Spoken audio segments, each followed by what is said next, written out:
This is podcast.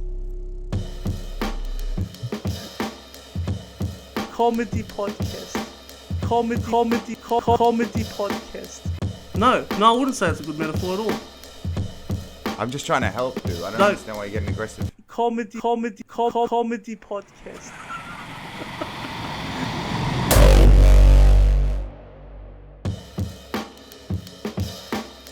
Hi. All right. Do you want to do the intro this time? No, you do. You're pretty good at that. Okay. Because it's really hard. Welcome to the No Grandmas Allowed podcast, episode 6. Six. No, Murder, Jesus. This is why I shouldn't have done this. Cool. Welcome back to another episode. Thank you for everyone who's already started listening to our episodes. It's a good start for us. Very exciting. Yeah, it's good, man. This is definitely the type of... I haven't even let JJ speak. Fuck JJ.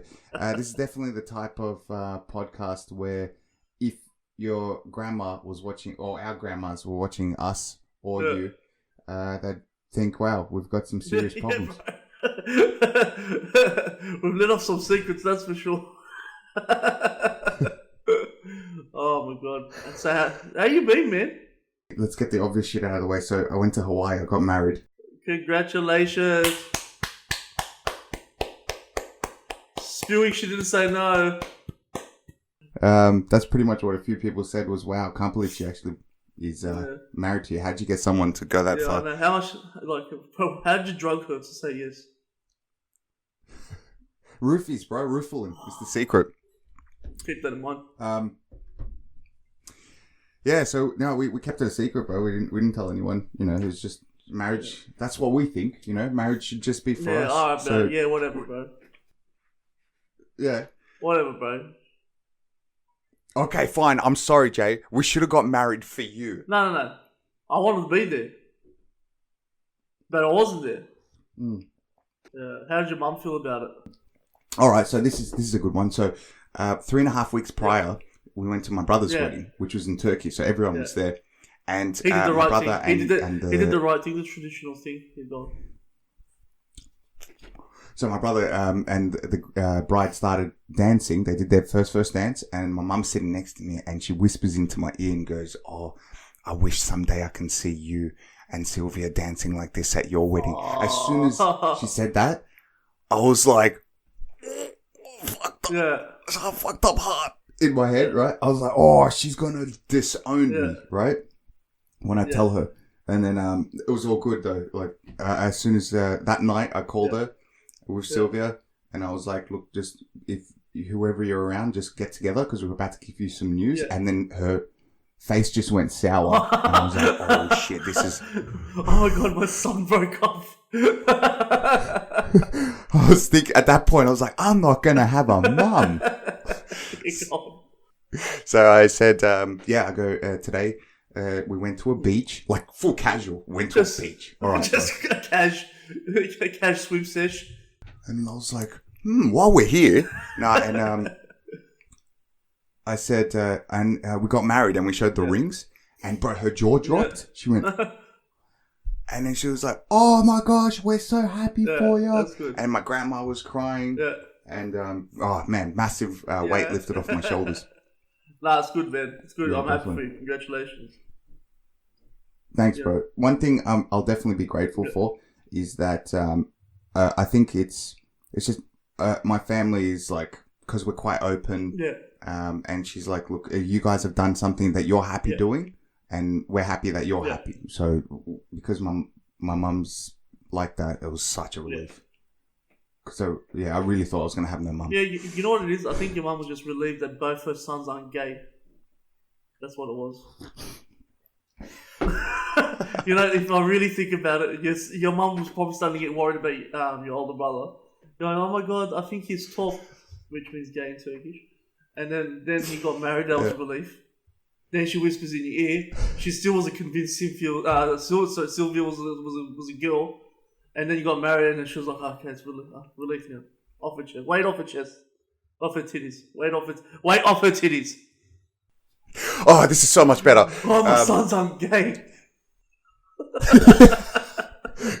I think it's because over the years, plus on top of that, we actually also played on her paranoia. Well, before I get there, for starters, Collier still says, "Yeah, your brother's still gay to me, mate." Our stepdad. But yeah, like some years back when I was working as a bartender, I remember first discovering, oh wow, my mum's homophobic, right? Yeah.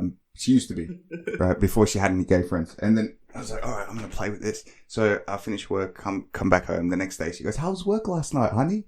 And I was like, there was this guy and that I work with. And last night got pretty intense. Like, we were really busy. And just last night, like, right in the middle of just wiping the sweat off my forehead, I looked at him and I thought, wow, he looks really good tonight. She goes, what? She would have gone, "Aye." No, she was like, why are you saying these things like this? Don't say these things. I say, Mom, I'm just kidding.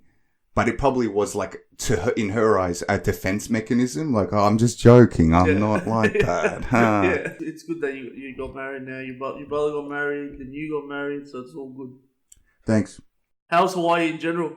Awesome. Yeah. Bro, Hawaii's mad. Hawaii's very relaxing. Yeah. Everyone there's So really chill. relaxed. Everyone walks at their own pace. Everyone gets to the location at their own time. There's no fucking, you gotta be at this spot at this certain time. Everyone's just super chill, bro. No one's pedantic. No one's like, oh, I want this now. Yeah. And no one's organized or whatever. Like, when the first impression I got that Hawaii was nice. As soon as I got there, we were waiting for cabs. Cab driver picked us up, but there was some guy waiting behind us. Cab driver goes to that guy. Oh, there's another cab coming for you. And he's like, thanks for considering me, man. And I was like, wow, I already like this place. Mahalo, bro. Bro, Mahalo all over the place. Aloha and mahalo. They're that chilled, they've only got 2 words in the entire language in Hawaii. I know, and they think they know the whole language after saying mahalo. Like, mahalo, yeah, I'm cultured, right? Did you go to a luau? We didn't participate in like an official full-on luau. We did see a couple though, like from a distance, and we sat at a bar where they had like That's not a luau, bro. No, we didn't participate in luau. The most tourist thing you could do in Hawaii, you didn't do it. No, we didn't do it, but we did see this really stereotypically fat Hawaiian bald guy. That's with not a luau. his little ukulele. I know it's not a luau. Okay, we've said that. Now let's move forward. We moved forward. Okay. Did you go to a luau? Fucking I never went to a luau. I'm a tourist. Of course I went to a luau.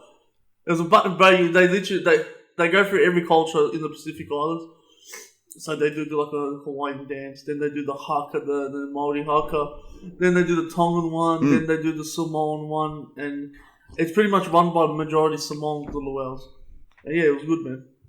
It's very, it was a very touristic way to show the Polynesian culture. So it's mainly Polynesian in the Hawaiian Islands, mainly dominated by Polynesian people. Yeah. Right, of the Pacific Islands.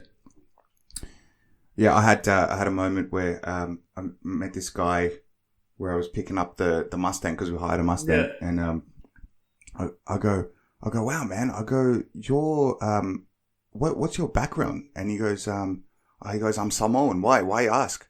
I go, bro.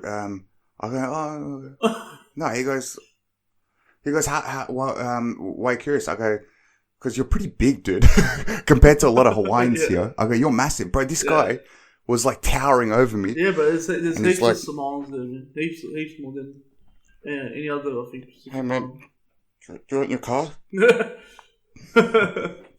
But yeah, no, we didn't do a luau, but we did explore the coast. That's not a luau. The Big Island, which is... We did sort of a luau thing. It was luau-ish. Leaves and stuff. I watched Hawaiian TV. Yeah, and we wore leis, so that's the luau. How was it riding around the island on a motorbike? Oh, awesome, bro. I'm so happy because I actually thought a little like you were in the back of my mind because I remember you hired a Harley and you bought the shirt. So I'm like, fuck it, I'm gonna do the same thing. Yeah. You know, because I miss riding. Next episode, let's both wear our Harley Davidson Hawaii shirts. Nerds. Twinsies. Hey, we're Harley buddies. I'm Coach. Mahalo, aloha, brah. We hired the Harley for like a day and a half and went around the coast and saw some really, really awesome places. But yeah, bro, there's nothing like feeling fucking nice and relaxed while you're seeing like the coast on a motorbike in Hawaii. So that was awesome. That's it. That's good. See, cuz that right there, I've done something. So when you ask, hey, how was your week? Man, I got a story for you, brother. Finally! Finally, it's happened to me. It's happened to me. Also, on a better note, right? On top of my wedding, I'm a grade 1 piano student. Oh my god. Fucking, how was your triangle grading? It was good. It was pretty much exactly what you imagined it to be. There's like a couple of kids walking through. Yeah, I think I did good. And then this fucking oaf walks in. I'm gonna be a penis. Grade 1. Everyone's like, ding, ding, ding, ding. And I was like, okay. So, you know what I was like? When you learn the keyboard for the first time and you're pressing with one fucking finger instead of like multiple. Ding, gonna ding. get this grade 1, bro. I'm committed. So yeah, how'd you go? What did you play? What did you do? I got good, bro. So you get a pass, you get a merit or a distinction. I got a merit. Oh, bitch, you got merit because so other kids beat you. Actually, one kid did, and he was probably like an 8, I think. What was his name? Chevron. Nah, I think it was less Chester. Chester, the famous pianist. Bro, seriously, something inside me died a little. I think it was my youth. As soon as she told me, she goes, oh yeah, you know, most of my students got merit. One of my younger students got a distinction, actually. And I was like, oh fuck, I couldn't do better than him. Oh well, yeah. I'm glad you graded in that and not in jiu-jitsu yet. I know, bro. That's fucking so disappointing. Fucking, you've been doing jiu-jitsu for how many years now? You're still a white belt with no stripes. I started in like June 2014. So what are we in now? 2019, 2020? Fuck, over 5 years. Yeah, and still, you should be a blue belt by now. It takes 3.5 years. I never bothered grading. It takes 3.5 years to be a blue belt because you know what I liked about it, right? And I don't give a shit what anyone says. It was like going and playing poker and always having an ace up my sleeve. That's what it felt like. You've been a fucking bully, bro. You're not supposed to do that. Hey, don't fucking judge me, dude. I'm just having fun. Yeah, with kids. Yeah, anyway. With kids. Yeah. I'm playing piano with Imran. That's good, man. Well done on your marriage and your grading in piano. Piano? What the fuck's a piano, bro? Piano. So tell me, how was your New Year's? What'd you get up to in that time? I don't really remember. So you blacked out pretty much. I don't know. My memory's starting to go like I'm just not remembering things lately. I think I know what you mean, bro. Seriously, I get the same thing. No, so New Year's, spent it with the family, with mum and my stepdad and my sisters. My grandfather came over, aunties, a couple of their friends. They all left early. It was around 10:30. Everyone left. Me and my sister started drinking, and then fucking at midnight, mum bought a new place, so they got a swimming pool, so we just jumped in the pool at midnight. Oh, she's got a pool. Yeah. So they. Oh, I'd love to have a swim with your mum. No, just a swim. Yeah, me too. Oh, I didn't mean anything by it. Swear, bro. This time around, it was genuine. Like, miss your mum. But yeah, and then what else? Fucking bro, seriously, my mind's just going blank. We'll be going to Cabaret Pools a lot. Bro, you know what? Can I just pause you there? I know exactly what you mean because it's like, I don't know what it is, if it's your memory being put on the spot. Yeah. Like yesterday, if I did something big or a few days ago, I fucking totally forget about it. Why the hell does that shit happen? If someone asks me, oh yeah, man, how was your weekend or whatever, and you had a mad weekend, and then you go, you know what, I don't fucking know. But you know what, when people go, oh, what'd you get up to, in the last one, but figure it out. That's what I said. I'm not you. I'm not bothered. You know what? Check my Insta story. How about that? It's been good weather here in Sydney. Very hot. The bushfires they're really bad here, man. Just today, bro. Oh man, that's sad. Just today, fucking, it was all smoky, all over. But I think they're starting to die out though. It's done a lot of damage to the wildlife and everything here. It pretty much reached within the Sydney, bro. Pemulwuy, Greystanes was on fire. Shit. Yeah. That's sad. It really is sad. And what's nice to see is that a lot of people are putting in a lot of efforts to fix it, not just, I mean, okay, fine, people are donating money and, people are pouring their hearts out over the internet. People contributing as much as they can or, as big as they can, as little as they can, it doesn't matter, it all helps at the end of the day. Yeah, but number one thing I think we definitely should acknowledge is that, the volunteers are doing a lot of work, which is really good. And, they've sacrificed a hell of a lot of time. And then New Zealand sent firefighters. The American Canada sent firefighters. So, yeah. So, internationally getting support too, finally. Yeah, I've heard, even Poland is sending firefighters as well. Yeah. That's good, man. Yeah, it's sad. But, you know what, though? It's also, a sign that some things can actually be out of our control. Some things can be so massive that... this is just one example. The thing is, bro, a lot of there's been a lot of arrests due to people starting the fires, a lot of arson. I think I'm on the same kind of ground as a lot of other people about this topic, but one thing that slightly and does get to me is that a lot of this is happening while the fires are going on.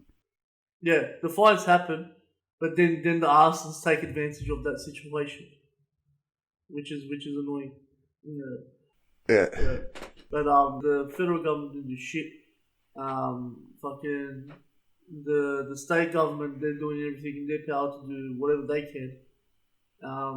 There's so much miscommunication, lack of communication within the government to help out, to provide all the aid and whatnot. It took fucking ScoMo, our Prime Minister, 10 years to fucking react. And now the damage is done. His political career is over when it comes to being Prime Minister. Man, everyone, all of these leaders in these Western nations are copping it hard over everything that's happening in their countries. Trump has copped it with the impeachment. Scott Morrison's copping it with the bushfires. And Boris Johnson's copping it because of Brexit. They're all white and they're all making us look bad. Making us look bad. Making us look bad. Hey, come on, whites. Nah, but I'm not white though. I've got a nice Hawaiian tan. I'm fucking sex right now, dude. Yeah, mahalo, bro. Mahalo to the Hawaiian sun, bro. You spent 5 days in Hawaii. That's it. You're Hawaiian, bro. Oh, okay. I'll tell you. You're done with your side. All right, cool. My turn. So very selfish. This episode is brought to you by Selfish Man. So last year, before we went anywhere, I went and done a race day. Yeah. Right, at the track, and I drove an Audi R8, and it really feels like someone gets steroids, adrenaline, and Viagra, and they mix it in the syringe and stick it straight in your dick because you're like, ah! So good, bro. Yeah. It was so fucking mad. You got to do a track day. Yeah. You got to do it. I haven't driven on a track. That'd be pretty cool actually to do that. But I've driven it on the streets and it's pretty cool. I highly recommend I like it. But I wouldn't buy one, but I do like them a lot. It's not that I don't want to buy it; it's just I don't have the money for it yet. So that's the problem. That's the problem. I like your confidence, bro. Yet. I went, all right, no thank you. I'll stick to a Jeep Cherokee. But you know what? The mad thing about a track day is you don't have to worry about maintenance and shit. Because if you actually had a car like that, how often? Well, I don't know about you, but how often are you able to drive it like crazy shit on the roads? There's a couple of people that use those everyday cars, but those type of cars you can't always be using as an everyday car. I reckon. Imagine the you can't really imagine unleash service on that every 10,000 k's. Exactly, and you can't unleash its full potential. And even if you did, you got to pay a fuck ton for the tires and all that shit, right? Yeah. So anyway, at the track, bro, fuck that. You don't have to worry about any of that. The guy sitting next to you, and he tells you exactly when on the track to accelerate, to brake, and all this shit. So you get like the full thrill of it, you know, at every turn. Yeah. Oh, bro, and you don't have to be into cars to enjoy it. It's so fucking fun. You got to do it. Yeah, that's good, man. And plus, if you have like an English guy next to you, and he's like, "Okay, man, you got to accelerate here, go, go, go." You're just like, I'm in a game." Oh, you're fucking nutters. Oh, mate, you're making my noggin shake. So yeah, what else is new? You know what? There's UFC fights coming up, and the first main event bout is with Conor McGregor and Donald Cerrone. You gonna watch that fight or what? Yeah, I've been seeing it, and I actually thought recently it must be because of the advertising. I thought, fuck, I haven't seen UFC for a while, and if Conor McGregor's having a fight, yeah, I'll watch it. I'll definitely watch it. So when's it on? Next week. So our Sunday, what is that for you? Saturday, yeah. Yeah. So I think it's like Saturday. Yeah. 5. Okay. So it'll be a Saturday. It'll night. be like 5 a.m. for you or 4 a.m. So can you give us like a quick summary or highlight? I'll give a bit of an insight here. I'm tipping McGregor to win. Only because this is his second comeback fight, and a guy like McGregor, I don't think he will lose his second comeback fight against a guy like Cowboy Cerrone is a great fighter. He's got the most wins in the UFC history. The only thing is that him at 170 pounds, that's what the weight they're fighting in. I don't think he'll be good enough to beat McGregor in that weight division as well. I don't think McGregor will lose his comeback fight. I feel like Cerrone starts slow. So he's got a real traditional Muay Thai type of style where Thai fighters usually start off slow first round, then they pick it up in the second round, and then they start going all out in the third round. So he's got that type of that's his strategy. That's how he fights. McGregor, first 2 rounds, he's like the Energized Bunny. He'll go all out in that first 2 rounds. Explosive. And if Cowboy Cerrone can overcome the first 2 rounds of the barrage that McGregor's going to give him, it could go either way then. Because McGregor does have a history of gassing out after round 2. Conor will be too fast, too strong, too quick. Just that first round, like that first round is going to be so important. It's going to deter that first round will probably determine who's going to win that fight. If the fight finishes in the first round, or if Cowboy Cerrone can last the first 2 rounds, then he could push it towards his way. But I'm tipping McGregor second round TKO. Based on that, do you think that if McGregor or whoever's training him knows that this other guy, this Cowboy guy, it sees how predictable his fighting style is, do you think he'll change anything? No. Cowboy never changes his style. No, as in, do you think McGregor will think, oh shit, he might know how I'm going to go in the first couple of rounds, so I was watching another or... interview. There was a former UFC champion, Dominic Cruz. He saw Conor McGregor in Vegas training at the UFC Institute there, the Performance Institute, and he goes, he's never seen McGregor that strong, that muscly, and that quick, and the new footwork that he has as well. I think that's going to really fuck up Cerrone's chances. So he's added extra arsenal to his to whatever he has already. What was I going to say? Is there any beef between them? Yeah. Like, have they? Yep. So yeah.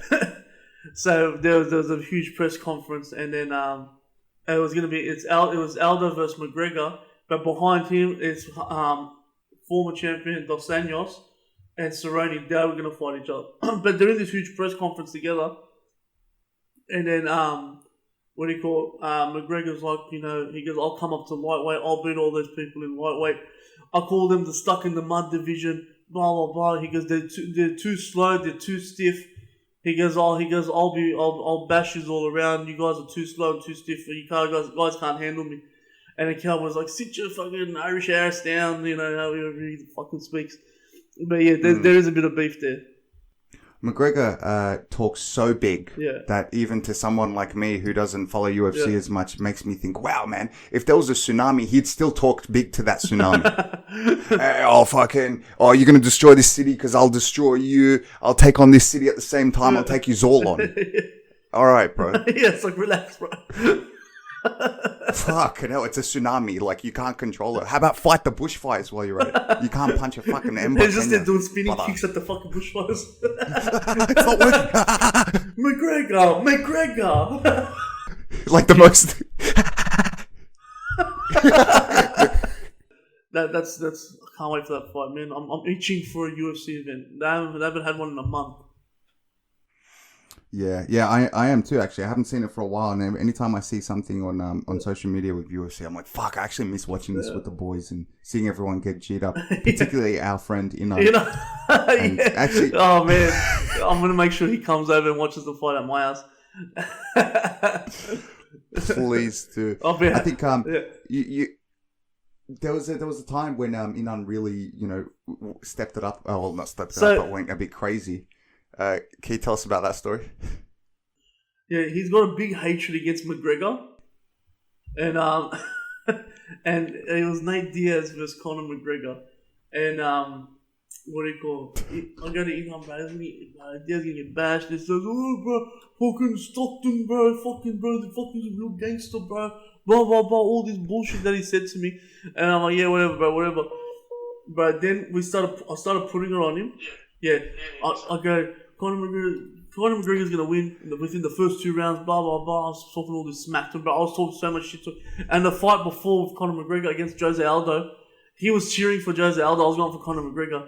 But I put $50 on Conor McGregor first round knockout, and I got it because he knocked out Aldo in 13 seconds. But Inan's face was shattered. And then ever since that day, we've always put it on him. And then the one time, fucking Nate Diaz fucking wins by a rear neck choke against Conor McGregor. But Inan gets up, we're at Coolabah, okay? He stands up on the table, takes his shirt off, grabs Amir's head.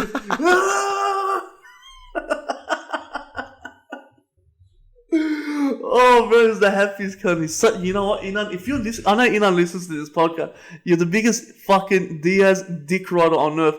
Call me when you hear this.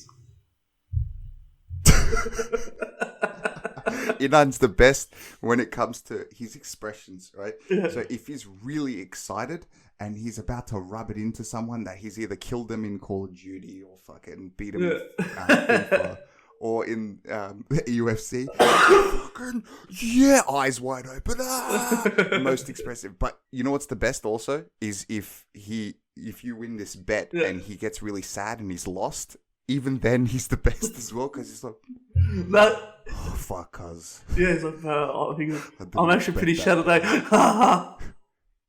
Yeah, and that's his laughter. Ha ha ha.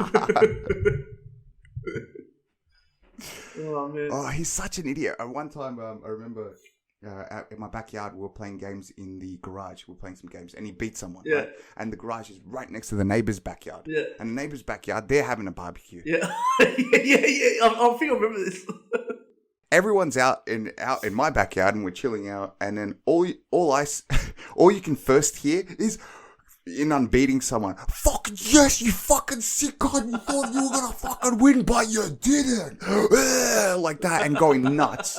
And all I can see is the fucking neighbor standing, like Home Improvement, over the fence, just looking in disappointment, looking at me going,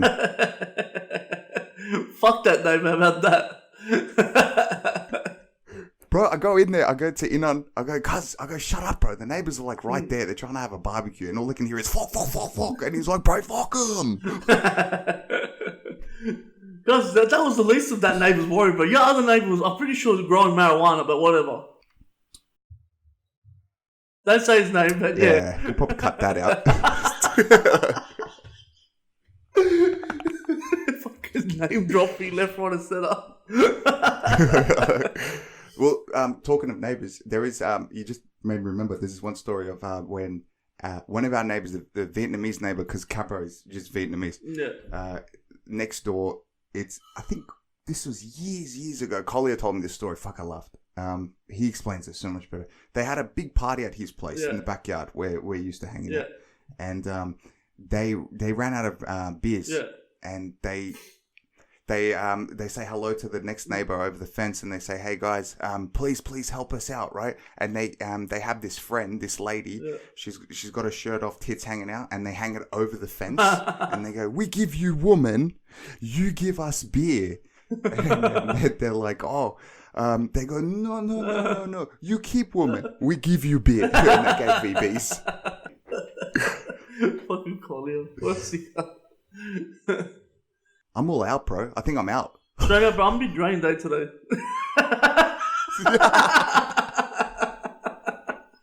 You know what it is, bro? I'm just moving on to bigger, better things, man. Like, I think after 5 episodes of this podcast, I think I'm just an actor now. And you know what? Eventually, I'm gonna forget about you. I was listening to the last episode, and I'm like, I reckon JJ is fucking using me. I was like, bro, I'm gonna use him. Oh, okay. I did want to point this out because I'm not used to this. All right, anytime I'm calling Sylvia my wife, but I feel like I'm Borat because I'm going, "This is my wife." Sylvia, don't say that you have said it off. This is my wife, Oksana. She's a pen in my assholes.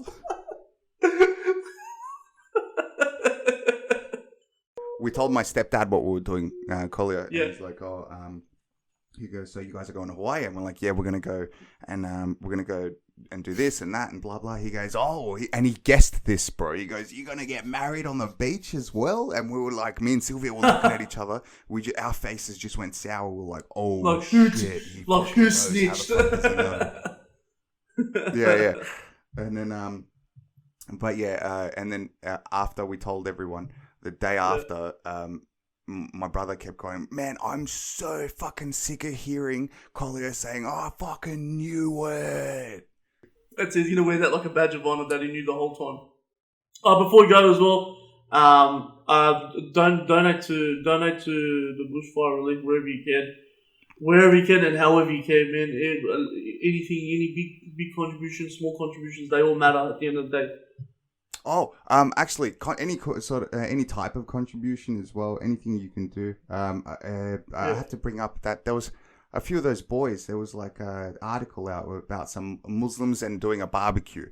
One of our mates. I saw our friend from high school that was on it. Yeah. So, yeah, that's awesome, man. That's really cool that he's done that. So well done to him. Pretty proud of him, man. It was good.